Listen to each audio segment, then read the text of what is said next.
Guys, so ito ang Brahma, chicken Brahma na sisiw. Makikita nyo mahina siya, may mga sugat-sugat. Dahil kaninang umaga, nadatnan ko siyang nasakal doon sa green net. Ayan, dyan sila nakatira ang kasama niya. Tapos, nasakal siya. Ayan, yung makita nyo. Nilagyan ko na rin yan ng mefenamic. Amoxicillin para madaling matuyo.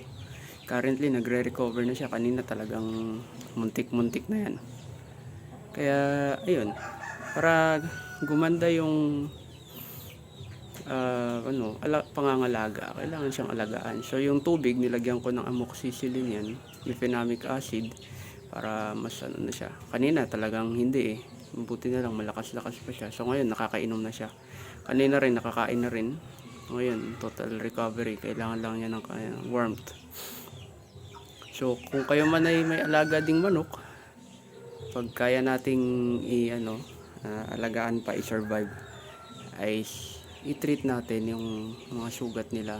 Ayan, sugat nila, grabe, kailangan alagaan yan. And currently dahil malamig ang panahon yun, kailangan nila ng konting warmth para hindi sila ginawin, kasi mas lalo, para mas mapabilis yung recovery nila. Ayan, diba? Pure yan na chicken Brahma. So hopefully makasurvive siya at dumami pa yung manok natin. Thanks for watching.